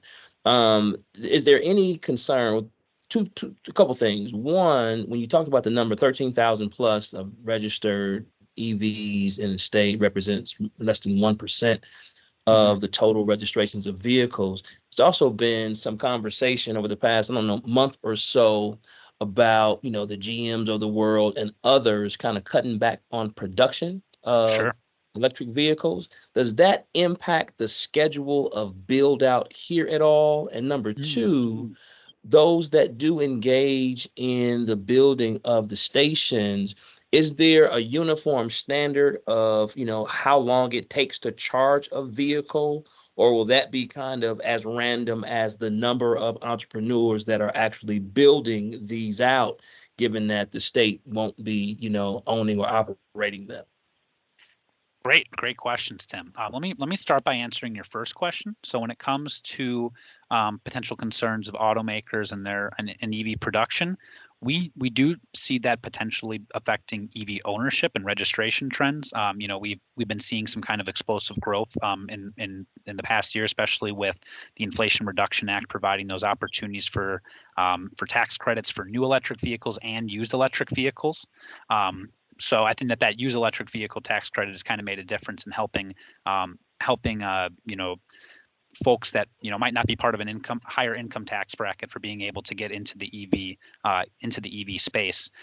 So in terms though of that change in production though affecting our development of these charging stations, we don't see that really affecting the actual development of the charging stations. It's the infrastructure that's used to produce the vehicles as opposed to produce the charging stations is a little different. But we have partnered with the Wisconsin Economic Development Corporation to do an EV supply chain study, and that's something that has kind of helped us inform our decisions in terms of how long these projects will take to come to fruition. So, and then your second question, do you mind just kind of restating that just so I know I'm answering it? You're muted, Tim. Sorry about that. The timing that it takes to charge up a vehicle. I hear that with different vehicles, it takes different amounts of time. Some you have to leave overnight. Others, it can be, a matter of minutes. Is there any sort of uniformity that will be required for these, given that the build out of these stations are open to, anybody that thinks they have the capacity to go ahead and rock that out? Absolutely. So that's a wonderful question. I'm actually probably something I should have covered a little bit better in my presentation. So let me just go back to one slide. So this point number 2 about having EV charging stations that can have 4 ports that each charge a minimum of 150 kilowatts. That 150 kilowatt component kind of sets a minimum standard in terms of the power that will be delivered to these electric vehicles as they're charged at these NEVI or WEVI funded locations. So WEVI is our acronym for the program. So having that 150 kilowatts, that limits it primarily to level 3 DC fast chargers. And with those DC fast chargers, it all depends on the power capability that an electric vehicle has to be able to accept the power outage that's going into it. Because 150 kilowatts, just for context, I have an electric vehicle. It would not be able to accept 150 kilowatts. I think the max it can accept is 60 kilowatts during a charge. So as a result, even though that there is this minimum standard, and with this minimum standard, a charge should typically be expected to be completed for most electric vehicles that can handle it in about 40 minutes. So this is really designed to be really fast charging, and that 40-minute time frame is kind of why we're looking to for prospective applicants to detail the site amenities that are going to be in and around the charging stations, because our kind of thought process is we want people that come and charge their vehicles to know that, hey, if I have 45 minutes to kill, I can, go to a restaurant and get a bite to eat, or I could go to the local store and get some stuff, whatever they might need. And that way, not only is the person charging their vehicle, but they're also kind of contributing to the local economy by having these kind of charging stations with amenities present that represent the community. Got it. Thank you. Absolutely. Don Good has- afternoon, Jeremy. Michael Harp. Sorry, I see that Don Miller has his hand up. I'm not sure who I just interrupted there. Yeah, I just had a question. Great presentation, by the way. Thank you. Wisconsin relating to national trends as far as percent of vehicles, how is that looking? I know Wisconsin is kind of a rural state, so probably a lot harder to get started, but how is Wisconsin doing compared to national statistics? So compared to national statistics, we have been following kind of a similar growth trajectory. However, your kind of assumption that with us having, maybe a higher rural representation than some other states, we have not seen the same degree of conversion here in Wisconsin that we've seen in other states. A great comparison is California is kind of known to be the national leader on electric vehicles. I want to say that around 3 to 3.5% of their fleet is currently electric vehicles that are fully electric, so not hybrid, just fully electric vehicles. Here in Wisconsin, us being under 0.1%, we got a long ways to go until we catch up to California. In terms of looking at other Midwestern states, we're I would say it depends on the state. Some states were doing a little bit better. That would be like the Dakotas and Kansas, but there's some states that we also are not quite as caught up to in terms of not just EV ownership, but also the infrastructure. The Chicago area has a lot of EV charging stations that are set up, and I'm sure that there will be more under this program as well. So I'd say that there's a lot of room for growth here in the state of Wisconsin, but a program like this is going to go a long way in helping us make that conversion. Thank you. Absolutely. And then, sir, who I interrupted, please go ahead. No problem. Thank you. And Jeremy, good afternoon. My question, two questions. One was related to Justice 40. You mentioned no DBE, but is there any Justice 40 application to this? And then the second question is a little bit related to the matching funds and the potential role of the Green Bank in providing some either first loss reserves or some type of working capital over the life of the contract, because it's not just the installation, it's also the 5-year agreement that you have to maintain. Absolutely. Yeah. And great point mentioning the 5-year maintenance requirement. I didn't even get to that in the presentation. So great point. I want to start with your first question. So I will admit it is kind of a little confusing because you're right that there's no DBE requirement for the program, but this is a program that is covered under the Justice 40 initiative. So it is kind of I wonder how they came to that conclusion. But with Justice 40, that is something that we have been developing a request for proposals. It is not yet finalized. Our hope is that sometime in these next coming months it'll be included in the program launch. And something that we wanted to kind of make clear to applicants is we want them to demonstrate through their applications how they are going to take the Justice 40 considerations and make it a reality in these projects. So there's a few things that we're kind of looking to do to make it so that we can kind of help site applicants help meet the Justice 40 goals, some of which includes plans for community engagement, labor and workforce considerations, and then also potentially providing some type of a bonus if a specific site location is either going to be in a disadvantaged community or is under tribal land. So we have some mechanisms in place, and we're trying to, we're one of the first programs here at DOT that has any type of Justice 40 coverage. So this is new for us, but it is something that we want to make a good faith effort to make sure that the program lives up to the Justice 40 initiative. And then your second question, Jeremy. Oh, I'm sorry. Go ahead.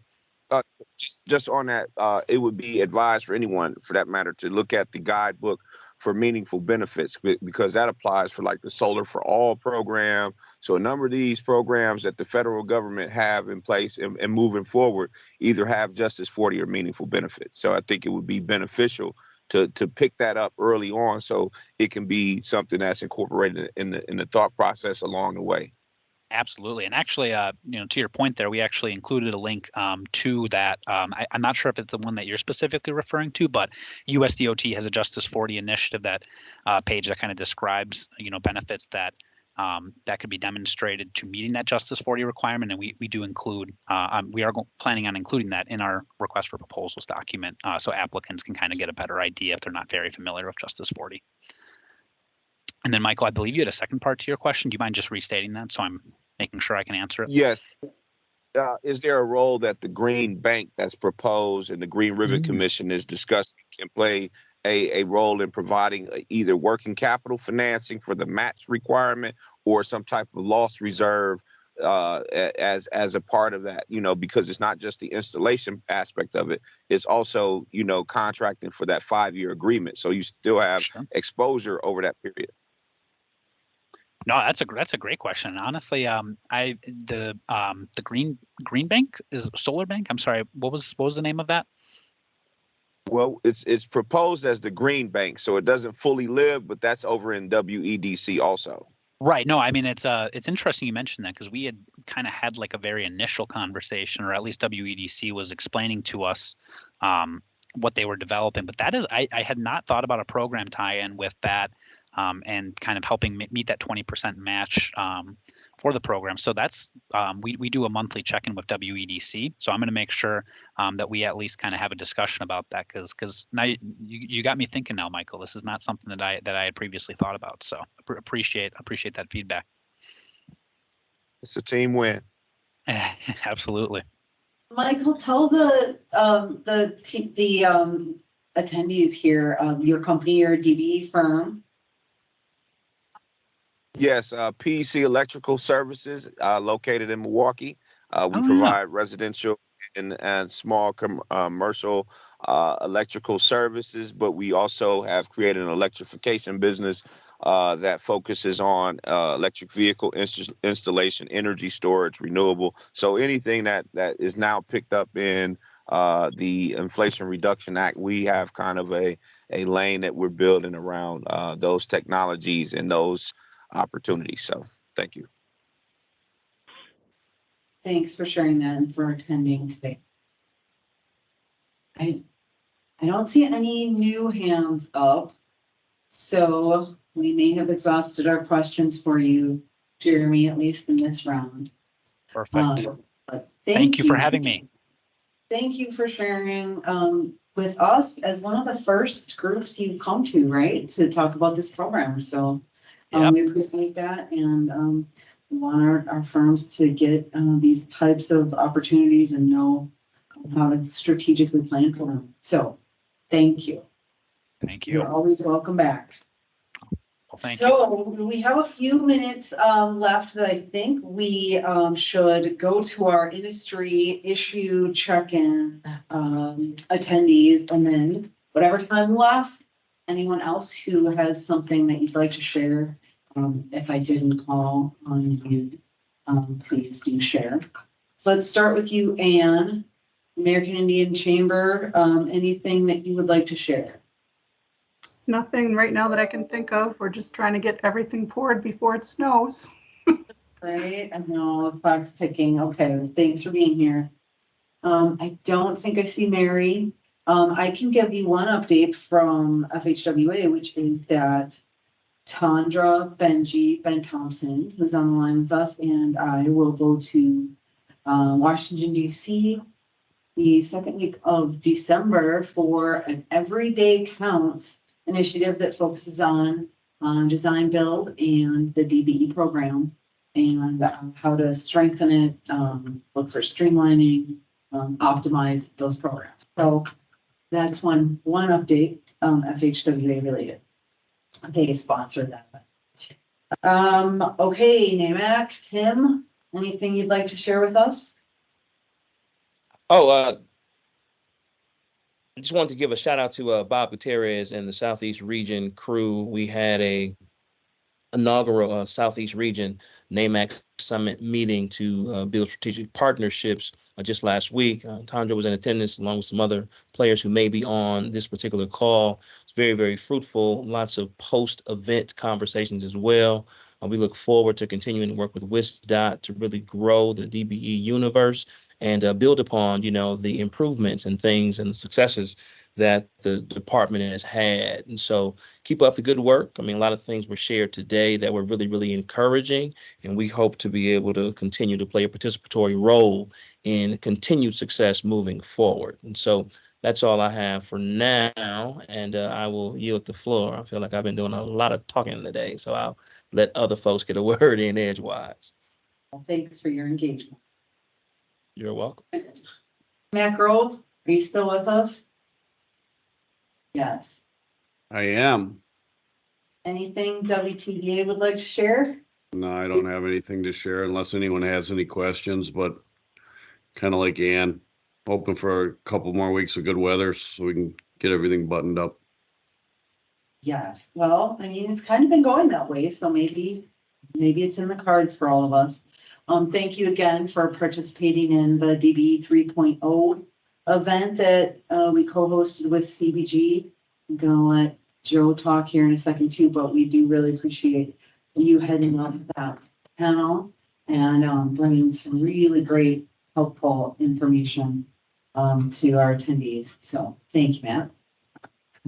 And of course, we're going to tap you for our annual event. So stay tuned. Joe Davis, CBG. I hope you're still here. Yes. Thank you, Joe, for your partnership on DB 3.0, that networking event. You've gotten very good feedback. What would you like to say? Yeah. We had the trucking forum, the pre-conference trucking forum was attended pretty good. We didn't give Scott any heartburn. Everything went well, Scott. So I know that you had some concern, but it really went well to the point where I think some fruitful discussion actually happened. And I'm glad to see that we may end up continuing, engaging truckers in that, because for us, we see an extreme amount of growth in owner-operated trucking. And with so many projects coming up, it can really do good on utilization. The other thing at our conference is that we actually had, with Matt Grove actually facilitating a panel discussion, Matthew has reached out to me, and we have a meeting coming up with at least 10 of the DBEs, or, well, let's just say 10 subcontractors, but probably 7 of them are DBEs, and Matthew wants to reach out to them as far as the utilization is concerned, which is timely because if you took a look at the November let, they did fairly well, the conglomerate of Matthew companies. So we're looking forward to that particular discussion, and the DBEs who are going to participate will go up there and build that relationship. And then, finally, the one session that Madalena, as you and I know, that we got a lot of feedback on was the financial piece, with BMO and US Bank and Bay Bank. People understood exactly why cash flow, income balance statement sheets, how to run your business is important. And I think those banks now, I know that Aaron Towns actually visited Coloma last week for our externship day. Really good feedback, and them continuing to have that conversation and reaching out to our subcontractors who want to provide service for Woodstock. So all in all, good conference. We're looking forward to the larger conference in February that we're going to support and continue to grow that space so that Kathleen can continue to report some good numbers and low GFE requests. So that's it. Great. Well, thank you, Joe. It looked like Scott might have wanted to say something, and it's actually good timing since we're at 3 minutes left in our meeting. So what say you, Scott Lowry? No, thanks everybody for the contributions today. Great presentations by everybody, and I don't have too much heartburn, Joe, when you're involved. It's more if you bring me to the meeting, I'd probably be more worried than if I showed up than if you're helping lead it with Madalena and her team. And so, there's a lot of sessions that have been brought up, whether it's with CBG, whether it's with NAMAC. This is also, we're entering into the conference season. So it's just, for me, it's an opportunity to continue building those relationships, whether it's at a conference, whether it's at a trucking event, and with the number of LUTs that we're going to have the rest of this fiscal year and into next year, I think it's just going to be more opportunities for people to be aware of the work that they can do for us. Great. Thanks for adding that. I know everyone is so disappointed that we're not going to be able to go around and put you on the spot, but in 2 months, which will be in the new year, right? This is the last of our meetings for this year. So we'll come around and individually be ready to say something, because that's what makes these meetings really meaningful, is when we share and talk to each other, right? So thank you all for everything you contribute. I wanted to give Tandra an opportunity to say some words if she would like to before we send you off. Sure. Just want to echo Scott and that we thank you for your presentations today and for joining us. And then just really put another shout out for our annual event networking conference, February 28th and 29th. Please, please, please save the date on your calendar because we look forward to a larger discussion. Thank you so much. Right, well, thank you all. Thank you, presenters. Thanks to all of you who just keep showing up. That's important that you keep showing up. So thank you. We appreciate you. Have a wonderful Thanksgiving.